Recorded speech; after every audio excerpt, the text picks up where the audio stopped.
Hi everyone! For today's video, tuturuan ko kayo kung paano i-check if yung travel agency or business na yan is legit or not. So first sa DTI muna tayo ang mas kilala at pinakauna kasi itong requirements na dapat nila i-comply. So dapat nandito yung mga names nila pag isi-search natin.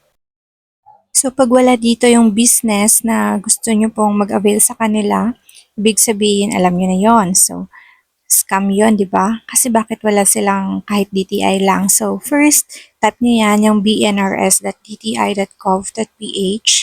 So, kailangan mapunta kayo sa link na yan or sa website na yan. And then, pag may search kayo na name, meron mo ng code dyan na kailangan tama kayo at i-click nyo yung green.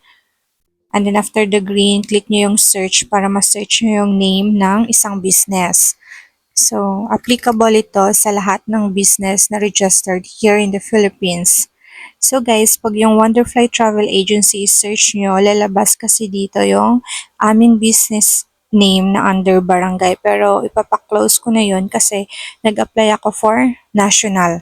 And then take note that may changes po pag kayo ay nagsisearch under our business name. So I will explain it later. So look at this guys. Makikita niyo 'di ba nakabarangay pa siya. So yung nandun ako sa Bacoor, barangay kasi yung register doon. So pina-close ko na po ito kanina at ngayon tignan nyo.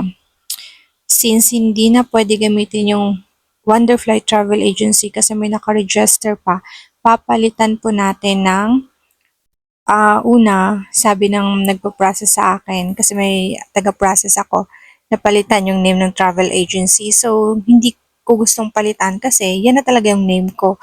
So, ang ginawa na lang namin, yung O dyan sa Wonder is gagawin yung number. Di ba dapat letter siya, letter O? Gagawin po natin yung number. Okay? O should be number 0 para ma-search yung travel agency namin. So, yan ang mahirap pag may naka-register na under your business name, no? Kasi ang hirap na talaga guys, yung magpa-register ulit. Like, kailangan paunahan talaga siya pag kaya may business, register nyo na agad sa DTI. So, then, pag si-search mo yan, ayun, i-click lang natin yung search at lalabas yung travel agency name dapat dyan. So, this is it. Ayan na guys. Noong October 6 lang, effective yung aming national scope for this business. So, our BIR naman is on process na. Before end of this month naman is masisend na sa akin. So, that's it. Thank you for watching!